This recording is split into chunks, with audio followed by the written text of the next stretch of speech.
എല്ലാവർക്കും നമ്മുടെ വാട്ടേറ്റിൻ്റെ വീഡിയോസ് ഇഷ്ടമാണെന്ന് പറഞ്ഞുകൊണ്ട് ഞാൻ വിചാരിച്ചു ഇന്നൊരു വാട്ടേറ്റിൻ്റെ ആകാമെന്ന്. അപ്പോൾ രാവിലെ തന്നെ ഉണക്കമുന്തിരി വെള്ളത്തിയിട്ടതിൽ നിന്നാണ് സ്റ്റാർട്ട് ചെയ്തത്. ഞാൻ എല്ലാ ദിവസവും അതിൽ നിന്നാണ് എൻ്റെ ഡേ സ്റ്റാർട്ട് ചെയ്യാറ്. നമുക്കിന്ന് ബ്രേക്ക്ഫാസ്റ്റിന് ഉണ്ടായിരുന്നത് അപ്പവും ഉരുളക്കിഴങ്ങ് കറിയായിരുന്നു.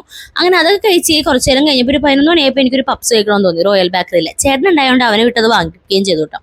അത് കഴിഞ്ഞ് നമ്മൾ കുറേ മുന്തിരി ഇതേ കഴിക്കൊണ്ട് വന്നു. ഇത് മുഴുവനൊന്നും കഴിച്ചില്ല, ഇത് കുറച്ച് കഴിച്ചു കേട്ടോ.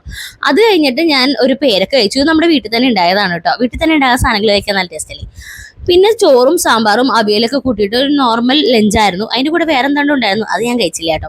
ഈവനിങ്ങിൽ നമുക്ക് സ്നാക്സ് ആയിട്ട് വടയും പിന്നെ എന്തായിരുന്നു ബജ്ജിയൊക്കെ ഉണ്ടായിരുന്നു. ഞാൻ ഉഴുന്നുവടയാണ് കഴിച്ചത്. ഇന്ന് ഞങ്ങളുടെ അച്ഛൻ്റെ പിറന്നാളായിരുന്നു കേട്ടോ. അപ്പോൾ ഞങ്ങൾ ചെറുതായിട്ടൊരു കുട്ടി കേക്കൊക്കെ കട്ട് ചെയ്തു. അപ്പോൾ ആ കേക്ക് കഴിച്ചു. കേക്കും കാര്യങ്ങളൊക്കെ എനിക്ക് അത്ര വലിയ താല്പര്യമില്ല, എങ്കിലും ചെറിയ സ്വീറ്റ് ക്രേവിങ്സ് ഒക്കെ വരുമ്പോൾ കഴിക്കാറുണ്ട് കേട്ടോ. നിങ്ങൾ ഒരുപാട് പേര് നെയിം ഈറ്റിംഗ് ചലഞ്ച് ചെയ്യുമോ എന്ന് ചോദിക്കുന്നുണ്ട്. ചെയ്യാം കേട്ടോ, നിങ്ങൾ പേര് പറഞ്ഞാൽ മതി. രാത്രി പിന്നെ നമ്മളെല്ലാവരും കൂടി പുറത്തു പോയിട്ട് മന്തി കഴിച്ചു. അപ്പോൾ അത്രയൊക്കെയാണ്.